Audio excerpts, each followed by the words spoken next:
The following is paid programming. I'm a big fan of money. I like it. I use it. I have a little. You want something more. I keep it in a jar on top of my refrigerator. Something more from your hard work. I'd like to put more in that jar.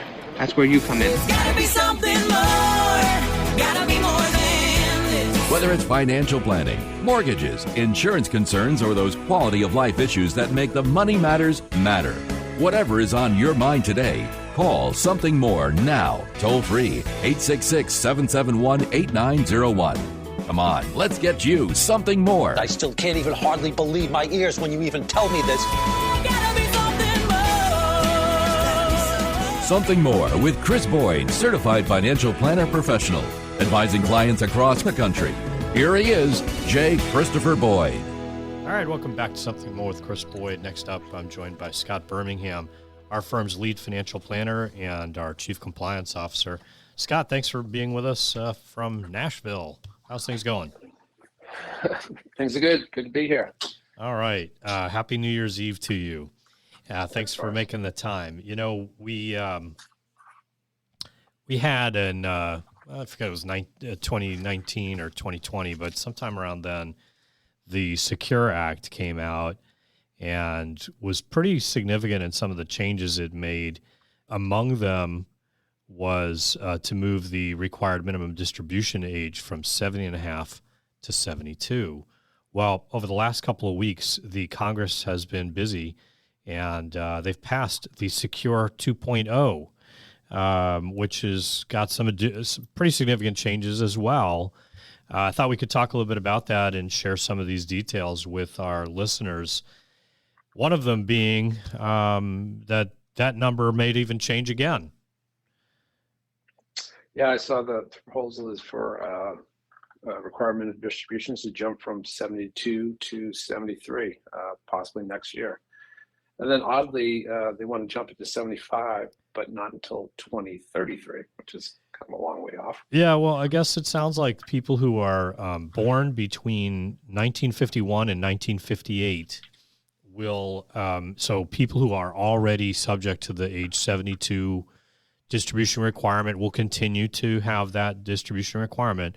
But people who are born between 1951 and 58 will start at age 73 for their required distributions. And then later on, those people who are born in 1959 and after, they'll be subject to this new 75. That's really interesting for the planning possibilities. Can you imagine thinking about this, Scott, as you think about the forecasting and modeling the potential for some Roth conversions and things of that sort going on if you have that lull in taxable income potentially, you might have more running room for some Roth conversion, I would imagine. More Roth conversions definitely change the way cash flow looks in retirement. Is usually see people they're turning on their Social Security and then not long after turning on their RMDs, and that changes the tax picture for folks. It's very unique. I'm kind of curious. I wonder I've never seen any stats, but what percentage of people could afford to actually wait till.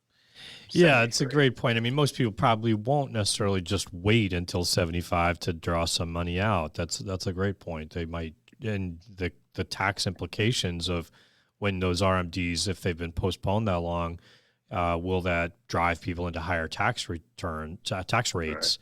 Right. Might behoove them to entertain some taxable distributions sooner anyway. Well, these will be among the things I'm sure we'll be delving into in much greater detail as we give thought to the impact of this new legislation.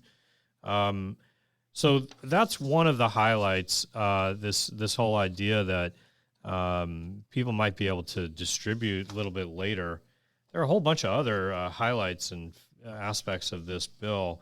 Among them, I think it's to try to encourage more retirement savings. What were some of the highlights that came across to you? There was a good article in CNBC. I've seen some. Kitsis did his publication did some good stuff on this. I'm sure we're going to see a lot more detail when it comes to strategies and other aspects of these consequences of this legislation. But maybe we can hit some of the highlights.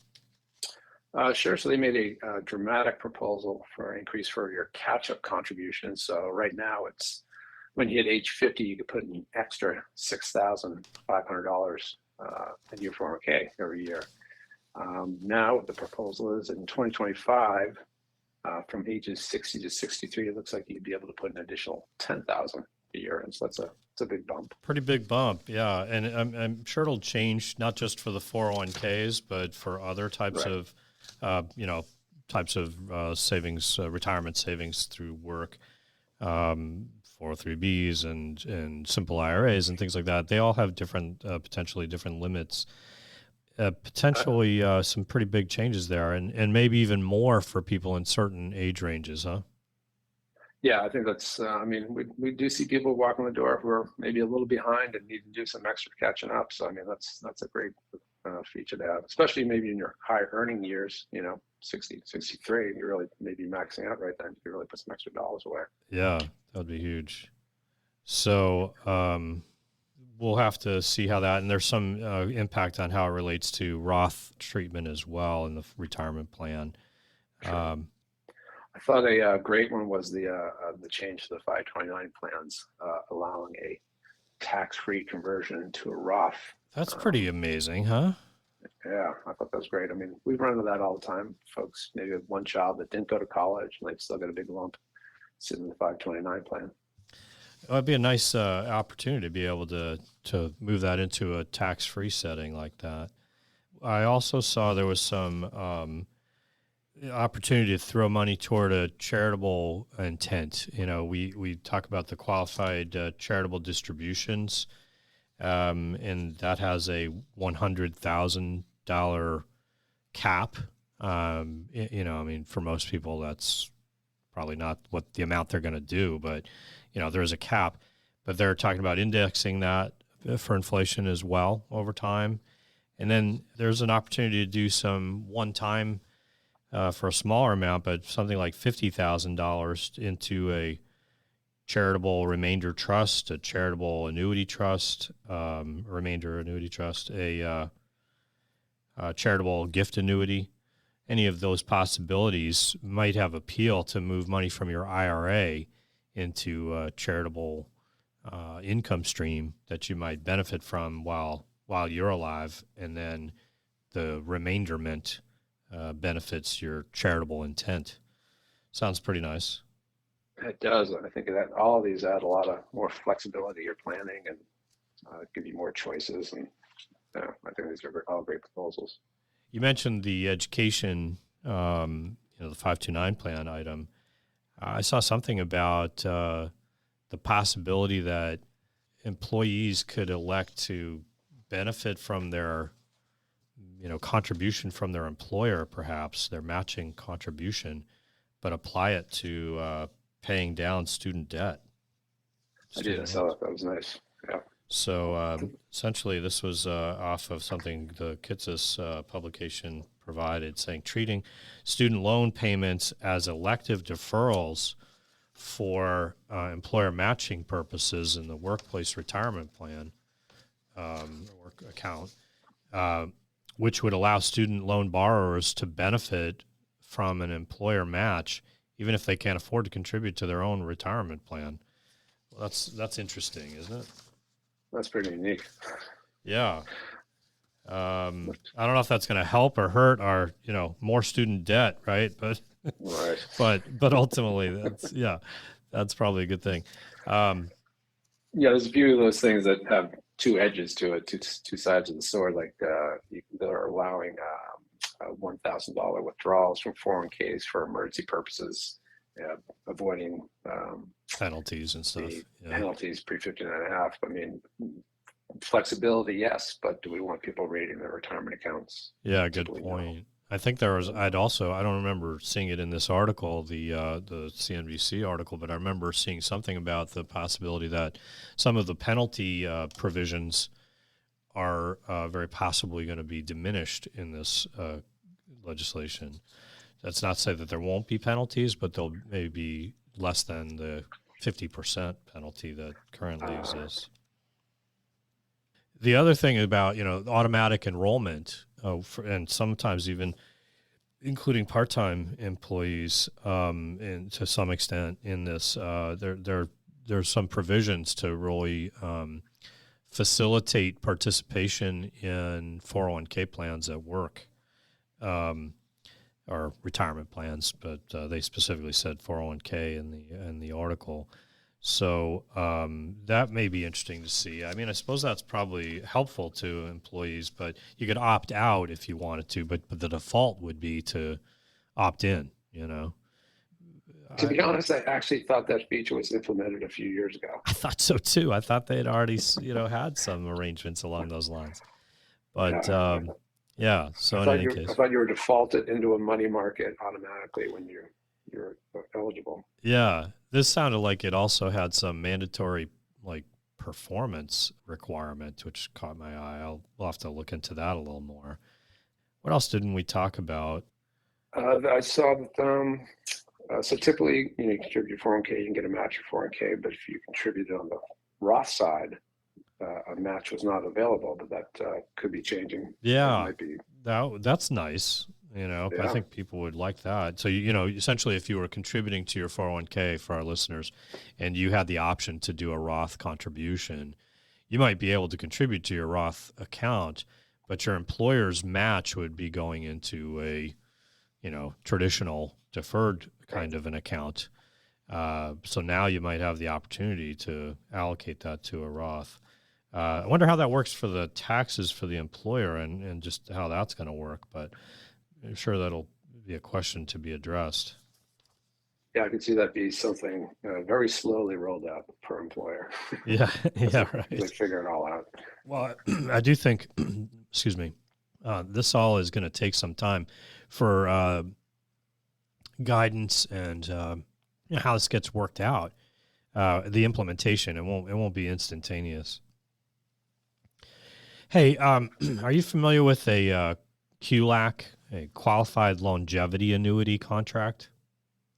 I can't say I've ever seen one used, to be honest. I know I've never run into one either. I think, correct me if I'm wrong, these are essentially an annuity that one can purchase that only pays off if you live to a certain age, like if you longevity. Is that what this refers to? One of those kind of products? Yeah, I believe it's kind of a deferred type situation. So you might have an immediate annuity to meet your immediate needs, but or some kind of investments or whatever that you draw from. But in case you live a really long time, maybe you throw some money into this other type of an investment that doesn't pay off until later in life, if you make it that long, kind of thing. Well, there have been some provisions that allow for portions of your retirement plan to be allocated in this regard, and they've raised the limits and all this. That sounds like a good life insurance lobby at work there. I don't know. What do you think? I was just about to say that. The insurance lobby obviously had a push in that one. I would say so. But anyway, there's a lot here. I think one of the things to keep in mind is that the landscape for the tax laws and the applicable strategies that may come out of them are always changing. And it does require recurring review and consideration. This is one of those things that I have no doubt we will be talking about in greater detail in the months and weeks ahead to elaborate on some of these and some of the planning strategies that will come out of this. So, don't expect this is the only time we'll hear about the Secure 2.0, but I do think it's something that may have an impact on our listeners and the way they want to strategize about their investing and their portfolio and financial plan. And as a consequence, wanted to make sure that you have a chance to think about these things and bring it to your attention. You may want to do a little research on this as something that relates to your own matters. If you need help in the process, this is the kind of thing that you may want to talk to professional help as well. And as we've mentioned earlier in the show, we're offering a complimentary portfolio review as we start off the year. The start of the year is a time when people are particularly attuned to their financial life.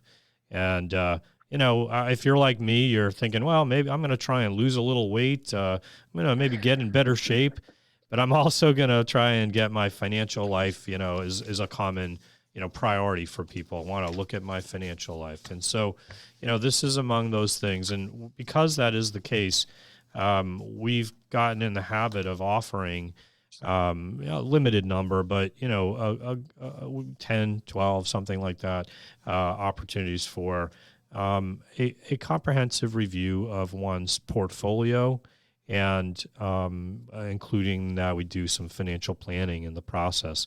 It's a 2-meeting process. We gather all your information. We meet with you to discuss things, get to know your needs, your situations, your priorities, your concerns. And then we take that information, we do some assessment, and we prepare a presentation for you, a thoughtful presentation where we do some analysis of what you've done, what you have. And we make some observations, recommendations, and you're entirely free to take it or leave it. It's up to you. And of course, in the process, we'll share with you how we work with people if you should want to consider working with us as well. So, both that's an opportunity, not a requirement, of course. And so if you decide you want to, you'll know what's involved and how we would help. In any case, very low key, very low, no obligation, you know what I mean? So if it's something you're interested in, this could be an example of a reason why it might be beneficial to give us a call, reach out to us. There's lots of ways to do it. You can connect with us most easily through our website, amrfinancial.com, or you can give us a call, 508-771-8900. We're advertising about this quite a bit over the next few weeks on WXDK. So if you hear about this, you'll know what we're talking about. But feel free to reach out. We'd love to hear from you as well. We're generally offering this to people who have investable assets of about $500,000 or more is our preference. But in any case, if you could benefit from this, reach out to us, 508-771-8900. Scott, thanks for giving some time and going through the Secure Act 2.0 with me. Sure, it's great information. All right, stay with us. Next up, we're going to be talking with the Cape Cod Times Needy Fund, and we'll be right back with that. Stay with us.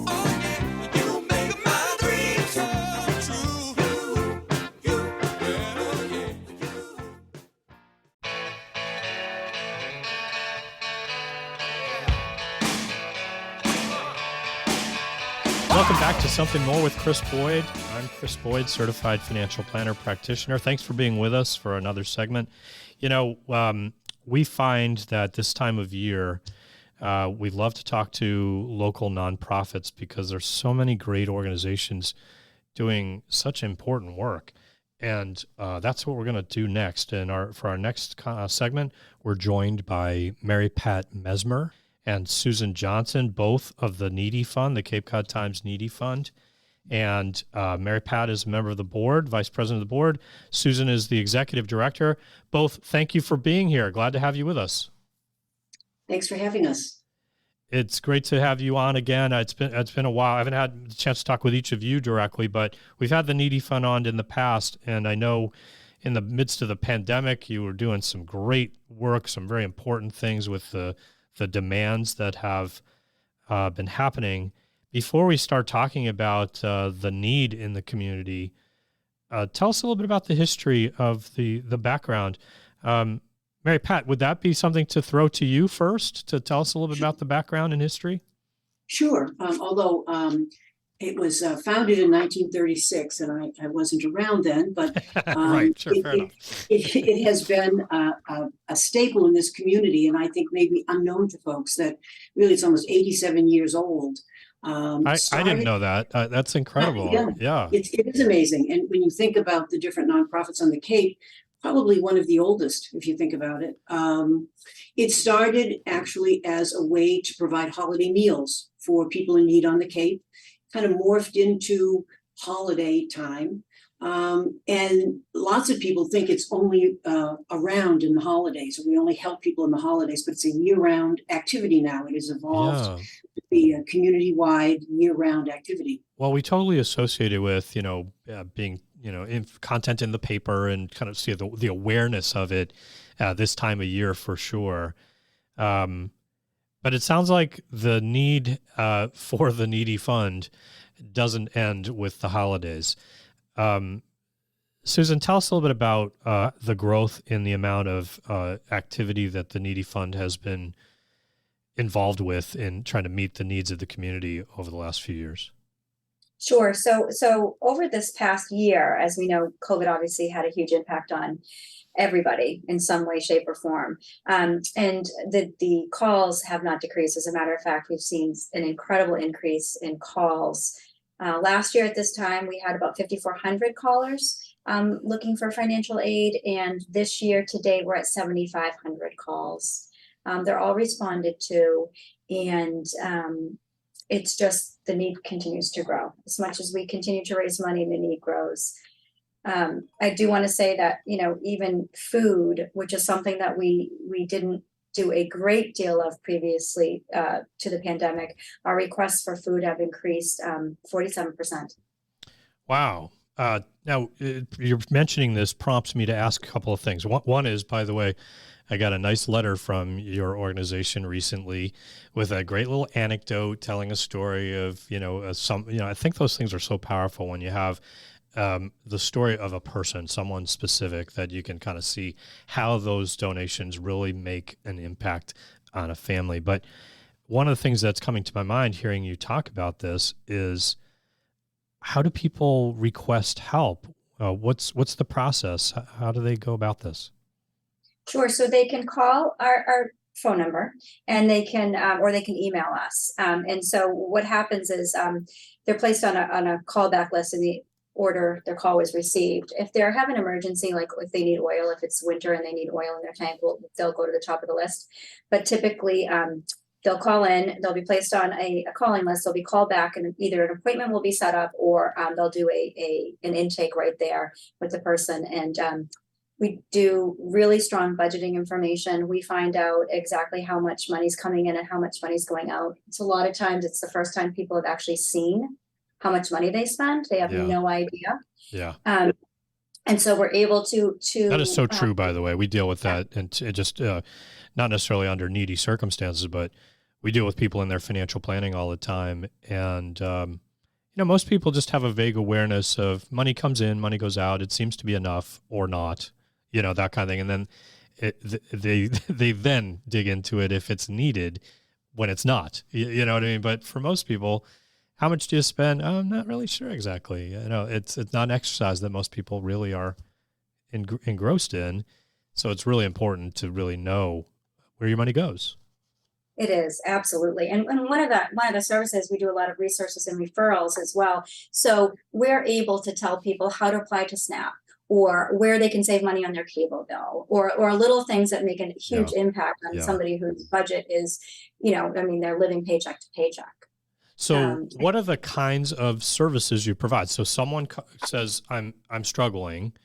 You start off with sort of a in-depth financial review with them to say, hey, here's some ways you could navigate this better, perhaps, right? Or look for opportunities for that. What kinds of assistance do you provide? Because, there's so many organizations as well that are, virtuous in this regard. Who do I go to first? How do I decide? Do I call the needy fund? Do I call HACK? Do I call, whoever it might be? Sure. So we do a great deal of work with all of our partner agencies. Sometimes there's a need that's too big for one agency, so we will refer out to other agencies and work together to fill that need. Yeah. But the majority, over 50% of our aid is for rent or mortgages. As you know, the Cape has a huge housing crisis. Sure does. So that is our biggest. We also will do utilities, car repairs to keep people getting to and from work or to and from their medical appointments. We do, as I mentioned, we do food vouchers and oil, utilities, that type of stuff to keep people stable, warm, housed. And it's important to note that all of the funds that are distributed directly to landlords or vendors on behalf of the client. Clients do not receive any money from the needy fund. It goes directly to pay that invoice. which is important. And we also have a couple of kind of special programs. The one that comes to mind is grandparents raising grandchildren, that we recognize that there are grandparents now taking care of their grandchildren, an expense that maybe at the stage of retirement Wasn't planned for. Huh? wasn't Yeah. planned for. And so you see, we will provide some support there. We also provide some support in the summer for summer camps. Nice. All of this is around really helping the community and making sure that families, individuals, elderly receive the kind of support they need in a time of need. That it's based on, unlike many of the state agencies or agencies that are state funded, our eligibility is based on kind of a pure need. While we talk to them about their finances and making sure that they can make ends meet going forward, it's almost like a very pure need-based operation that you or I, if we came on hard times, could come to the needy fund and say, I can't pay my oil bill, my husband is sick, or I can't. And it's very unique. I would say it is really across the Cape, certainly the largest. But kind of a unique model of providing direct services to families without a lot of that eligibility that state and federal services sometimes tie people up. Yeah, that's a good point. And navigating that can be very challenging. How do you, how much of what you do is triage? Like someone's in crisis, there's, the danger of losing their home because of, their rent or something, or they're without oil, as you said, or they need some food voucher. How much of it is the urgent, immediate kind of need versus something that's more sustained and ongoing? You mentioned the idea of the grandparent raising a grandchild. That's a sustained long-term kind of a challenge. Is there a direction that the Needy Fund is principally involved in? Is it all of the above? Tell us a little bit about where do you fit in that spectrum? Well, I think for those immediate needs, we're there for the individual or the family that calls us. For the oil, for the grandparent raising grandchildren, maybe needing to buy a crib. But for the long-standing needs, as Susie talked about, we feel we have a role in providing resources. We provide even just support. We have people that have never called for help ever, and often quite either embarrassed or teary. And we're able to sometimes give them the support they need to make that next step in contacting another resource. Maybe they'd never applied for SNAP benefits, or they had never gone to housing assistance for help. It's kind of like a bridge for people to get to that next level of support. We can't support folks ongoing. We don't have enough money to do that. Yeah, absolutely. I would think that would be problematic. And of course, there are probably state agencies and things like that are more designed for that sort of sustained assistance if there's that ongoing need. But so you're trying to help people in that immediate crisis, that they can just, if they can get past this, that get that car repaired and they're back to work and they're okay, that kind of thing. Is that more illustrative of that issue? Yes, I think so. I think I like to look at it as it's more empowering than enabling, right? So if we can get people to get through that crisis, they're not going to snowball down into further financial, trauma. Really, is what it is. Yeah. And that just affects everybody. I mean, our director of client services always says, what your mortgage payment is or your rent payment, what your utility bill is, what your car payment is, your insurance. So the only place you have wiggle room is your food, right? That's the only place where you can take money out of your budget. And if you are, that's hard. Yeah, it's true. And if you are having to choose between feeding your family or heating your house, that's tough. horrible. Those are tough choices. Yeah. So this is really important, and while that offers an opportunity to our listeners to consider, you can make a difference in helping people in our community directly. The funds that are donated to the Needy Fund help people on Cape Cod in our community and the islands. And so if you are listening to this and thinking, gosh, I'm very fortunate not to be in that kind of a situation, but I'd love to help people who are, this may be a great organization to help you have an impact. Tell us a little bit about the ways people can make a difference and help out. Sure. Well, you can visit our website. You can see a little bit more about what we do and how to donate directly to us through that. And that's www.needyfund.org. Or you can mail your gifts to the Cape Cod Times Needy Fund. Mm-hmm. And we are at P.O. Box 804, Hyannis, Massachusetts, 02601. You can also give us a call. We're happy to talk with people a little bit more in depth about their gifts and larger gifts. And that's 508-778-5661. You know, as we are about to start a new year, we want to remind people that one of the best ways you can make some tax efficient gifts is if you're subject to a required minimum distribution, or even if you're 70 and a half or older, even if you're not yet subject to a distribution requirement, you can do what's called a qualified charitable distribution. And that allows you to give money directly to a charity from an IRA without ever having a tax consequence, and everybody benefits in that scenario. So keep that in mind as well as you start the new year. With additional thinking on, just a couple of more things we'll try to squeeze in before we run out of time with you guys.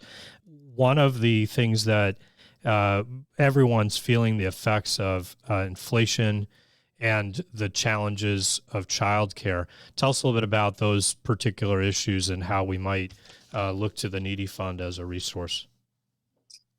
Well, I think childcare certainly is a major issue in terms of affordability and access. Where the Needy Fund can help is to maybe help with some of those bills that can pile up. Childcare can be expensive, and there can be ways for us to offset that. Unfortunately, because the cost is so high, it's not one of those ongoing. When you have childcare, you have to pay it every week, and you can't run too far behind. There are some efforts on the Cape to kind of take a look at childcare on the Cape, because it really, like housing, really is a crisis. It is. And certainly, like during the pandemic, one of the things that we have seen is some of the two earner households have sometimes had to leave the workforce, one of them having to leave the workforce because of the childcare issue. Right. So it's been a change in the way families look now, and where the Needy Fund, where that pivots to the Needy Fund, is that when the income drops for one of the earners no longer working, all of a sudden the family budget is way off. Yeah. They may not have to pay for childcare.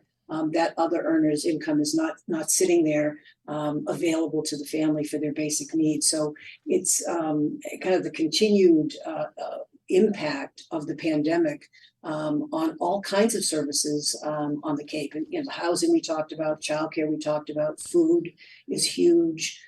People filling up their oil tanks, huge issue. So listen, everybody, this is not getting any easier for people in this economy, this environment, this inflationary time. People need your help. And so if you have the ability and have the time, do you guys take volunteers as well? Do you need help, that kind of help? Is it really just financial support that you need? Right now it's financial support, although we are working with an organization to help us kind of create a volunteer database program. Kind of thing. So more to come. Okay, excellent. We'll talk about that next time you're on, I guess. Okay. In the meantime, everybody, go check out needyfund.org. And if you can, help out. This is one way you can really have an impact locally and make a difference in people's lives. Mary Pat, Susan, thank you so much for all you're doing to help our community and to be the wonderful place that Cape Cod and the islands are to live. There certainly are needs, and you're helping to address them. So thanks for all you do. Thank you. Thank you for having us. You're very welcome. We'll be right back after this. Stay with us. I guess you're just what I needed. I needed someone to feed. I guess you're just what I needed.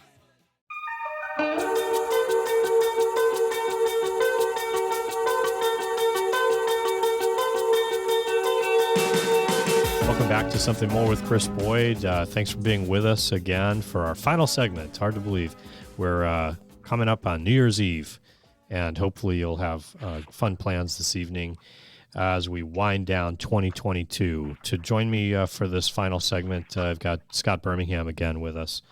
And Scott, you were telling me off air that we should talk about AI. Why don't I let you set us up? Why is it we should be talking about this? What's going on? Sure. So it came up a few weeks ago. I was talking to a friend. He's a tech guy. He's in programming, and here we are in Music City. And he was saying some companies are using AI to write songs. So, tell the program to generate 10 songs, and I'm like, I thought that was awful in itself, but I didn't really hit me. Music itself is really just math. So I'm like, all right, computer can generate, some progressions and music. Okay. So I didn't really think about it. And then a week or two ago, I was using this program. I used Canva, and it had a thing, use our artificial intelligence to create a picture. And it would let you type in anything. You type in Santa eating a cheeseburger, and you type that in, and it'll come in. You want it 3D or artwork or like a painting, and they may be really weird, but it generated like 6 Santas eating a cheeseburger. Oh my God. So that just, and then all of a sudden, maybe I just kind of noticed it more in the news. There's more kind of open architecture for artificial intelligence that people are using on the internet. You download the program and tell it to write your resume, do your homework, write your bio, do blogs. And I'm just like, well, I saw examples of it, and I was just like, this is scary and daunting at the same time. Yeah, on the one hand, the idea that it could save people time and effort, and it sounds somewhat appealing, right? If it could do it, do justice to what you have in mind, or even if it just gives you a starting point that you go, okay, I'm going to build on this. On one hand, you're going to write an article on a particular topic. Sounds like that could be helpful. On the other hand, like you say, it's a little daunting to think, well, how does that change the way we interact, and how, like the reliability of what output is. And yeah, it just creates a lot of questions. Very interesting. I was talking with some friends. They were just last night, and they were talking about this same issue of, these were advisor friends, and they were saying about someone else who, I think it was someone who has a blog or something, and was aware of this same kind of technology that you're referencing, and they examined having it write an article that would sound like them, and they responded to my friend saying that it was uncanny. It sounded like it could have been written by him, so that makes you worry too, like how much could you be replicated or falsified because your writing style or whatever could appear. They seem to have technology that can create imagery and voices and all this other stuff that can have you sound like you're saying something you never said. I asked some college students who will not be named if they've heard about this. And they said it's already being used in college. People are using it to write homework for their essays and stuff. Yeah. Yeah. I would think probably something like history, because it's getting past data. I'm not really sure where they get all the data from. Or the information, but yeah. Interesting. And I don't know, like that creative on one sense, but a little unsettling, right? Yeah. I don't know. Well, I think what's likely is we're going to have the use of these kind of technologies influence or maybe help the way we think about our financial planning. Whether it comes, like if you had the opportunity to have all the data points and have a computer put all the data together, I don't know. How would you do that? Would it be able to read your printouts and stuff? Yeah, I mean, that's interesting. Yeah. Could I plug in data points and review it and quickly give me a summary of saying, you know what, the Roth conversion makes sense this year, and I see opportunities in your tax return or something like that. Right. I mean, I'm sure there. I mean, we have great uses. we have programs that help with a lot of those kind of things anyway. Maybe it could make it more efficient ultimately in the process. But I do think there's some, intangibles that, people would still have some need. But the idea that it could be helpful to be applied in various industries and so forth could be useful. Well, just in quick passing, I want to also, if we just got a few minutes left, Scott, maybe I'll throw in, there was an interesting article in the Wall Street Journal last weekend, and you might want to entertain this, how to protect your money in the new year. It was just several bullet points on some like quick tips. One was just try to earn more on your savings, the idea of maybe choosing where you put your money for savings. Another one was switching your bank accounts around. You might be able to, with save ATM fees or have different benefits. Make sure you don't have too much in one bank for your FDIC insurance. True. Bunch of things like that. Cancel your subscriptions. Do you have a lot of subscriptions that you kind of like forget about kind of thing? I do. And I think I saw an article the other day that said the average American thinks they probably have like $70 worth of subscriptions when it's much closer to say $200 worth of subscriptions a month. Yeah.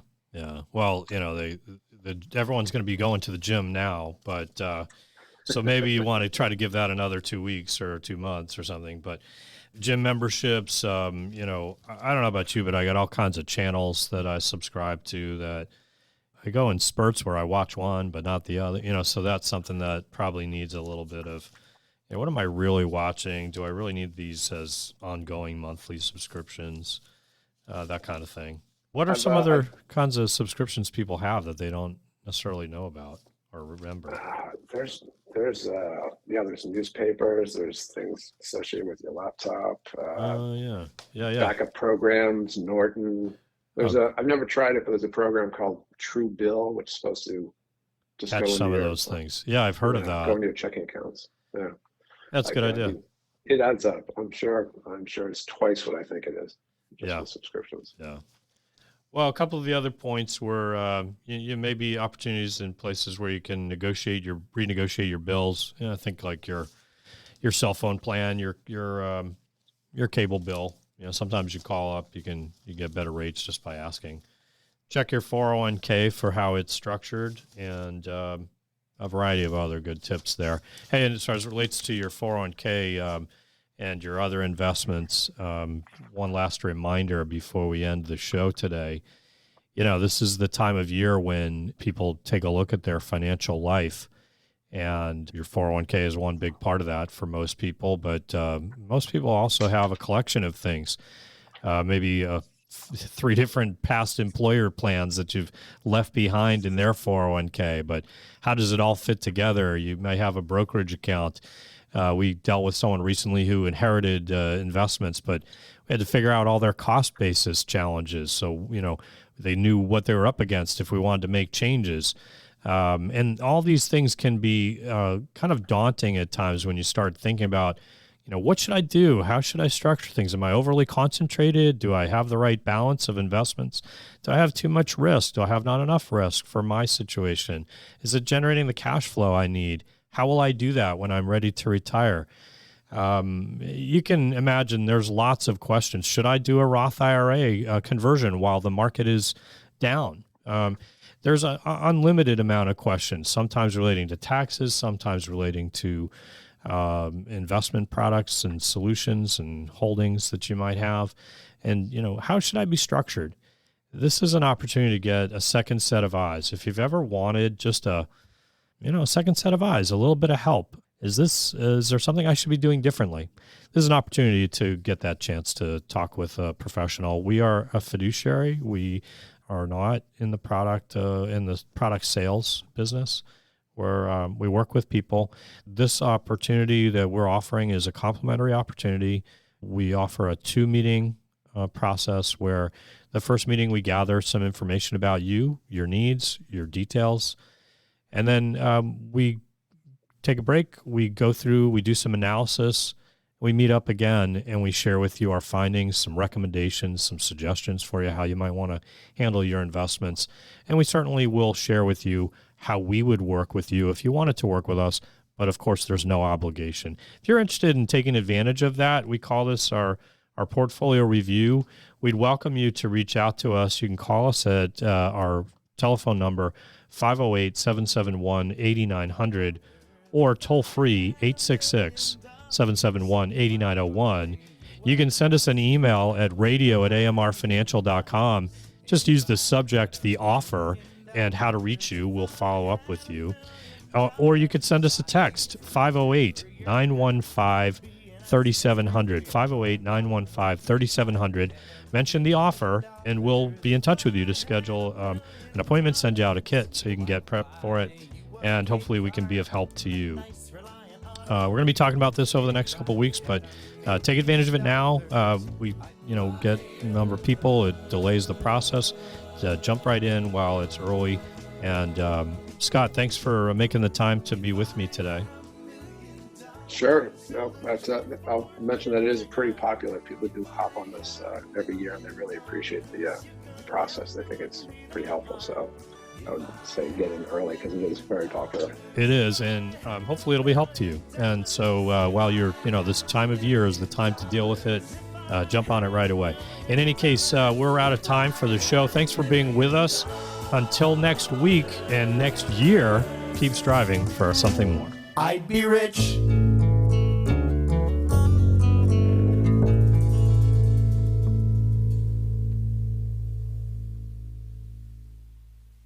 You're listening to Something More with Chris Boyd, Financial Talk Show. Asset Management Resources, LLC, and J. Christopher Boyd, CFP, provide investment advice on an individual basis to clients only. Proper advice depends on a complete analysis of all facts and circumstances. The information given on this program is in the nature of general financial comments and cannot be relied upon as pertaining to your specific situation. AMR, LLC cannot guarantee that using the information from this show will generate profits or ensure freedom from loss. Listeners should consult their own financial advisors or conduct their own due diligence before making any financial decisions.